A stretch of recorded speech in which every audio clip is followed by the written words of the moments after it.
بسم اللہ الرحمن الرحیم۔ السلام علیکم ورحمۃ اللہ وبرکاتہ۔ 8th کلاس ہے۔ کل ہم نے جیسا کہ اسلامیات کا لیسن پڑھا، آج ہم اسی لانگ کویشچن کو آگے پڑھیں گے۔ تو ہمارا یہ دوسرا لانگ کویشچن بیٹا چل رہا تھا کہ حفاظ قرآن کے اوپر نوٹ لکھیں۔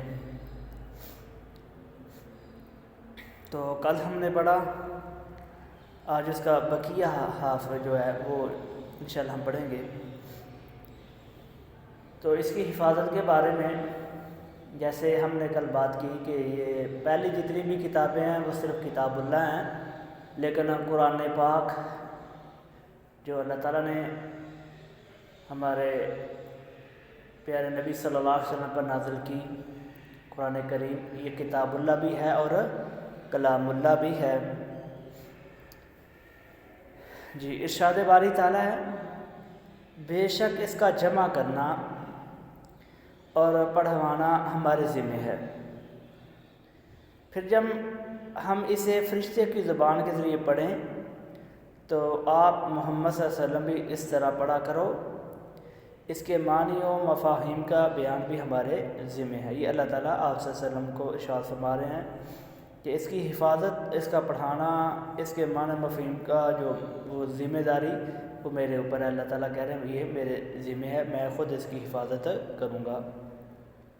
کیونکہ کل بھی ہم نے پڑھا جو پہلی کتابیں تھیں ان کے اندر اس وقت کے لوگوں نے، علماء نے ان کے جو ہے وہ ان کے اندر رد و بدل کیا، کمی بیشی کی، تو اللہ تعالیٰ نے پاک کلام کی حفاظت کا ذمہ خود لیا ہے۔ اور 14.5 سال گزرنے کے بعد بھی آج بھی قرآن اپنی اصلی حالت میں بیٹا موجود ہے۔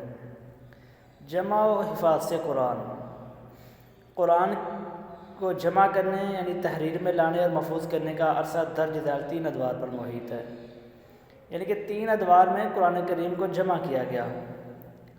سب سے پہلا دور ہے حضور صلی اللہ علیہ وسلم کا دور، دوسرا حضرت ابوبکر صدیق اکبر رضی اللہ تعالیٰ عنہ کا دور، تیسرا حضرت عثمان رضی اللہ تعالیٰ عنہ کا دور۔ حضور صلی اللہ علیہ وسلم کا دور، یہ جو بیٹا یہ ہماری ہیڈنگ ہے۔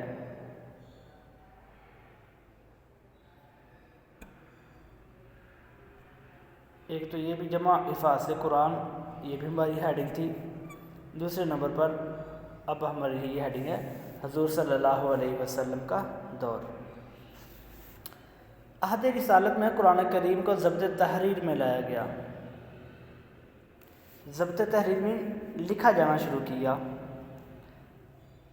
آپ صلی اللہ علیہ وسلم نے اسے لکھنے کے لیے کاتبان وحی کی ایک جماعت مقرر فرما دی تھی، یعنی کہ جب آپ صلی اللہ علیہ وسلم پر کوئی وحی نازل ہوتی، آپ نے اس وقت جو آپ کے صحابہ کرام سے جو چند افراد پڑھے لکھے تھے، حضرت امیر معاویہ رضی اللہ تعالیٰ عنہ، حضرت عمر فاروق رضی اللہ تعالیٰ عنہ، اسی طرح کچھ اور پڑھے جو صحابہ کرام تھے، تو آپ نے ان کی ایک جماعت مقرر کر دی تھی۔ وہ جب بھی آپ صلی اللہ علیہ وسلم پر حضرت جبرائیل علیہ السلام کوئی وحی لے کر آتے، قرآن کی آیات لے کر آتے، تو آپ ان کو پڑھ کے سناتے اور وہ لکھ دیتے۔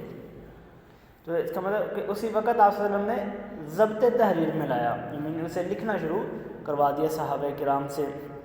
جب بھی قرآن کا کوئی حصہ نازل ہوتا تو آپ صلی اللہ علیہ وسلم کاتبین وحی کو ہدایت کرو، کاتبین وحی کو لکھنے والے، کاتب کہتے ہیں لکھنے والا، وحی کو لکھنے والے صحابہ کرام، کہ اس حصے کو سورت سے فلاں سورت کے شروع یا آخر میں درج کر دو، یعنی کہ کوئی بھی اب بیٹا جو قرآن پاک ہے یہ ایک آپ کو پتہ ہے کہ یہ یک بار کی یہ نازل نہیں ہوا، بلکہ تھوڑا تھوڑا حصہ اللہ تعالیٰ نے جتنا کبھی کسی سورت کا تھوڑا سا حصہ، کبھی کسی سورت کا دوسرا حصہ نازل کیا۔ تو آپ صلی اللہ علیہ وسلم اپنے لکھنے والے صحابہ کرام کو کاتبین وحی کو کہتے ہیں کہ یہ جو اب اس وقت نازل ہوئی ہے اس کو فلاں سورت میں فلاں پارے میں رکھ دیں، فلاں سورت کے شروع میں رکھنا ہے، درمیان میں رکھنا ہے، آخر میں رکھنا ہے، وہاں پہ لکھ دیں۔ تو یہ آپ صلی اللہ علیہ وسلم ساتھ ساتھ ان کو ہدایت دیتے جاتے۔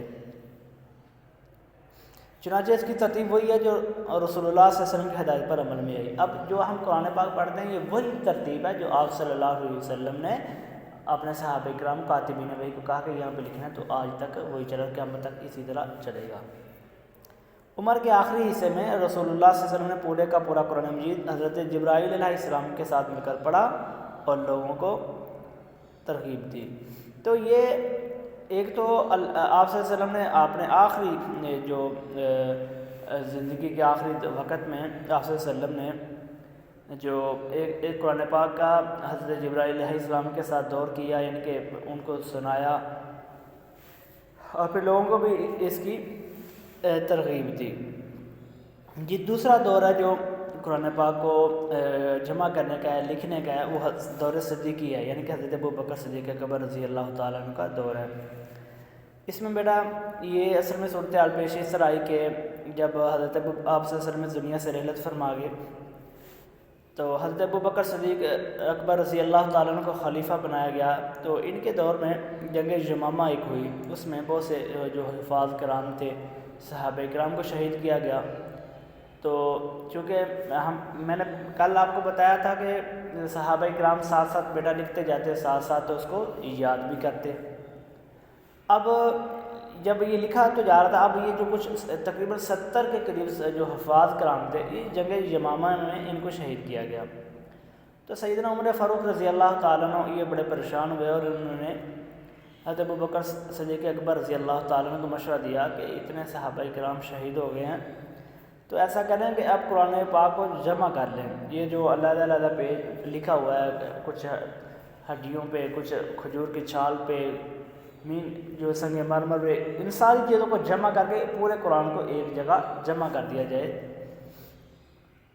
تو حضرت ابوبکر صدیق اکبر رضی اللہ تعالیٰ عنہ، حضرت عمر فاروق رضی اللہ تعالیٰ کا یہ مشورہ پسند آیا اور انہوں نے اس کام کے لیے حضرت زید بن ثابت رضی اللہ تعالیٰ عنہ کی ذمہ داری لگائی کہ وہ اپنی نگرانی میں یہ سارا کام مکمل کروائیں، کہ یہ قرآن پاک جو علیحدہ علیحدہ صورتوں میں ان سب کو ترتیب کے ساتھ ایک کتابی شکل میں لکھ دیا جائے۔ تو بیٹا یہ تھا دور صدیقی میں قرآن پاک کو جو جمع کیا گیا۔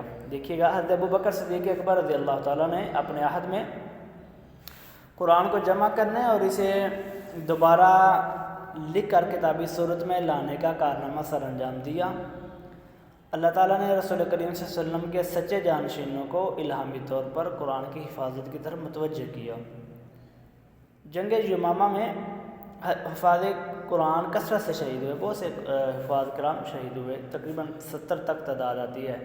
تو حضرت عمر فاروق رضی اللہ تعالیٰ نے حضرت ابوبکر صدیق کی توجہ قرآن کے جمع و تدوین کی طرف دلائی اور اس کام کی ذمہ داری حضرت زید بن ثابت کے سپرد کر دی، جنہوں نے نہایت ذمہ داری سے اسے جمع کر کے کتابی شکل دے دی۔ تو تیسرا دور ہے بیٹا اس کی حفاظت کا، وہ ہے دور عثمانی، اس کو جمع کرنے کا دور جو ہے دور عثمانی ہے، جو اس کو ترتیب دیا گیا۔ حضرت عثمان رضی اللہ تعالیٰ عنہ، انہیں جامع القرآن بھی کہتے ہیں، عموماً بورڈ کے پیپروں میں بھی سوال آتا ہے کہ جامع القرآن کس صحابی کا نام ہے، یا جامع القرآن کس کو کہا جاتا ہے، جامع القرآن کس کو کہتے ہیں؟ تو حضرت عثمان غنی رضی اللہ تعالیٰ عنہ کو جامع القرآن کہتے ہیں۔ اصل میں بیٹا یہ ہوا کہ حضرت ابوبکر کے پاس حضرت عمر رضی اللہ تعالیٰ عنہ کا دور آیا اور انہوں نے جو 64.5 لاکھ مربع میل پر جو ہے وہ حکومت قائم کی۔ پھر حضرت عثمان رضی اللہ تعالیٰ عنہ کا دور آیا، تو یہ چونکہ اسلام عرب سے نکل کر عجم میں پہنچ رہا تھا، تو اس وقت جو ہے وہ قرآن کریم کی تلاوت کے جو ہے نا لہجے میں اختلاف شروع ہوا۔ تو حضرت عثمان رضی اللہ تعالیٰ عنہ جب اس چیز کو دیکھا کہ اس کے لہجے میں اختلاف ہو رہا ہے اور مسلمان آپس میں اختلاف کر رہے ہیں، تو انہوں نے حضرت ابوبکر رضی اللہ تعالیٰ عنہ کے دور میں جو نسخے جمع کیے گئے تو ان سب کو جمع کیا اور ان کو ایک لہجے میں، یعنی کہ قریشی لہجے میں اس کو جو ہے نا وہ ترتیب دیا اور ایک اس کی کتابی شکل دی، اور اسی کو سارے صحابہ نے جو ہے نا قریش کا لہجہ قرار دیا، یعنی کہ رسول اللہ صلی اللہ علیہ وسلم کا لہجہ قرار دیا۔ اور یہ جو حضرت عثمان رضی اللہ تعالیٰ نے نسخہ جو اسے کتابی شکل جسے مصحف الامام کہتے ہیں، اسے مصحف الامام کہتے ہیں، اور یہ آج بھی یہ استنبول کے اندر یہ کتاب لائبریری میں موجود ہے۔ اور اس کے بعد حضرت عثمان رضی اللہ تعالیٰ عنہ جو دوسرے نسخے تھے حضرت ابوبکر صدیق اکبر رضی اللہ تعالیٰ عنہ کے دور کے، ان سب کو تلف کر دیا۔ صرف ایک نسخہ جو مصحف الامام ہے جنہوں نے ترتیب دیا، وہ آج تک پھر وہی قائم ہے اور اسی کی ہم آگے تلاوت بھی کریں اسی صورت میں۔ تو حضرت عثمان رضی اللہ، اب اسے بھی بیٹا ہم ہیڈنگ دیں گے یہ تھا ہمارا، اسے ہم ہیڈنگ دیں دور صدیقی، اور یہ ہے اب ہمارا دور عثمانی۔